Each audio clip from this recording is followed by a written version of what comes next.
नमस्कार, मी डॉक्टर प्रणिता. श्री विश्वंभर आयुर्वेदामध्ये आपल्या सर्वांचं स्वागत आहे. आजच्या व्हिडिओमध्ये आपण कोलेस्ट्रॉल बद्दल माहिती बघणार आहोत. कारण बऱ्याच लोकांच्या मनामध्ये कोलेस्ट्रॉल बद्दल भीती असते, गैरसमज असतात. याच्याबद्दल माहिती जाणून घेण्याची उत्सुकता असते.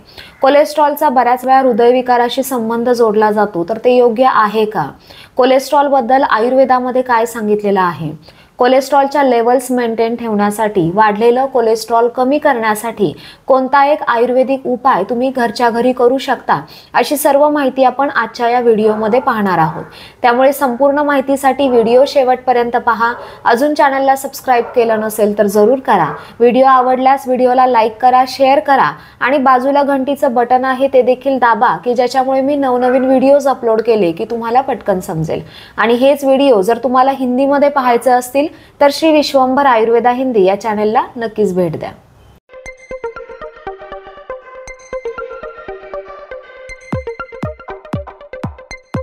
आता कोलेस्ट्रॉल म्हणजे नक्की काय?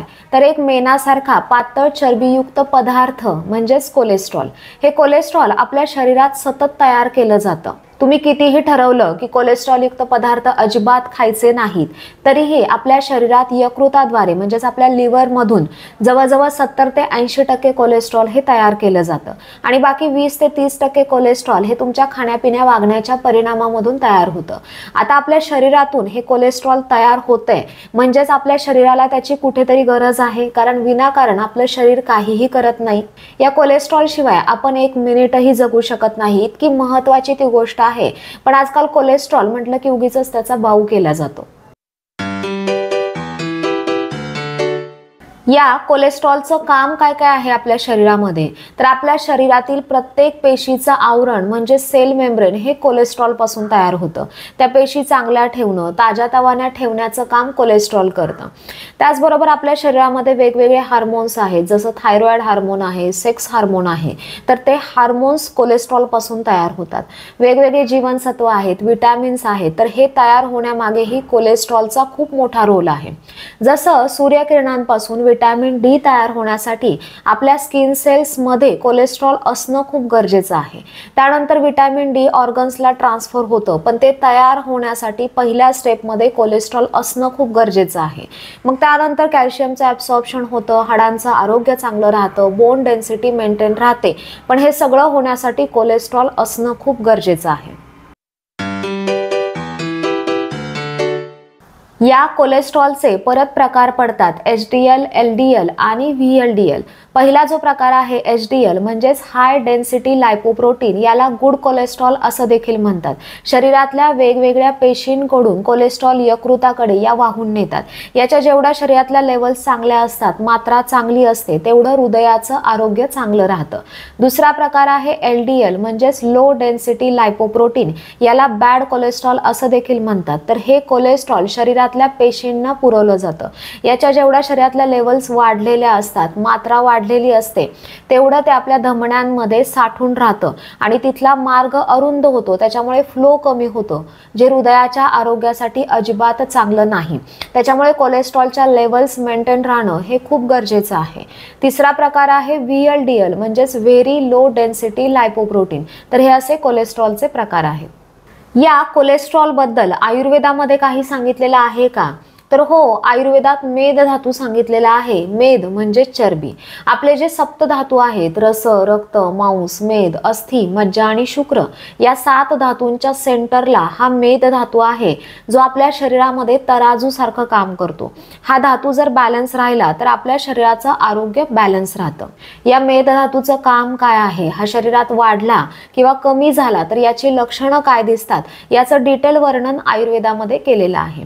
हे सप्तधातू व्यवस्थित तयार होण्यासाठी आपण घेतोय तो आहार चांगला असणं, पोषक असणं हे खूप महत्त्वाचं आहे. कारण हे सप्तधातू आहार रसापासून तयार होतात. म्हणजेच आपलं खाणंपिणं, वागणं चांगलं असणं हे खूप महत्त्वाचं आहे. तुम्हाला जर असं वाटत असेल की आपल्या शरीरातील कोलेस्ट्रॉलच्या लेवल्स मेंटेन राहाव्यात, हृदयाचं आरोग्य चांगलं राहावं आणि याच्यासाठी जर तुम्ही गोळ्या सुरू करत असाल तर याच्या सततच्या वापराचे साईड इफेक्ट नंतर दिसायला लागतात आणि बॅड कोलेस्ट्रॉल सोबत गुड कोलेस्ट्रॉलच्या लेवल्स देखील कमी होतात. म्हणून घरी करता येण्यासारखा साधा सोपा आयुर्वेदिक उपाय कोणता? तर अर्जुन ही वनस्पती बऱ्यापैकी लोकांना माहीत आहे. ही वनस्पती हृदयासाठी अतिशय पोषक वनस्पती सांगितलेली आहे. अर्जुन या वनस्पतीवरती डिटेल व्हिडिओ आपल्या चॅनलवरती आहे, तो तुम्ही पाहू शकता. अर्जुनाने हृदयाच्या स्नायूंना बळ मिळतं, हृदयाचं काम व्यवस्थित होतं, हृदयाचे ठोके व्यवस्थित पडतात आणि रक्ताची क्वालिटी देखील सुधारते. आपल्या ब्लड सर्क्युलेशनमध्ये ज्या रक्तवाहिन्या अतिशय महत्त्वाच्या आहेत त्याचं संकोचन याने व्यवस्थित होतं. हे जर व्यवस्थित झालं नाही, रक्तवाहिन्या जर शिथिल राहिल्या तर ब्लड फ्लो व्यवस्थित होत नाही, त्याच्यामुळे हृदयाला त्याचं काम व्यवस्थित करता येत नाही. म्हणून हृदयासाठी अर्जुन ही वनस्पती वरदान आहे. आता या अर्जुनाचा वापर कसा करायचा? तर अर्जुनाच्या सालीचं चूर्ण किंवा भरड तुम्हाला बाजारात मिळेल, याचा वापर तुम्हाला करायचा आहे. एका पातेल्यात 1 चमचा अर्जुन सालीचं चूर्ण किंवा भरड घ्या. त्याच्यामध्ये 2 कप पाणी असं एकत्र उकळून 1 कप शिल्लक राहिल्यानंतर गाळून ते सकाळी उपाशी पोटी प्या. चहाच्या ऐवजी असा अर्जुनाचा चहा तुम्ही पिऊ शकता. या अर्जुनाचा क्षीरपाक देखील तुम्ही बनवून घेऊ शकता. तो कसा बनवायचा? तर पातेल्यामध्ये 1 चमचा अर्जुन सालीचं चूर्ण किंवा भरड घ्यायची आहे. त्याच्यामध्ये 1 कप पाणी आणि 1 कप दूध असं एकत्र उकळून 1 कप दूध शिल्लक राहिल्यानंतर ते गाळून सकाळी उपाशी पोटी प्यायचं आहे. हा जर प्रयोग तुम्ही करत राहिलात तर याच्याने कोलेस्ट्रॉलच्या लेवल्स मेंटेन राहतात आणि हृदयाचं आरोग्य देखील चांगलं राहतं.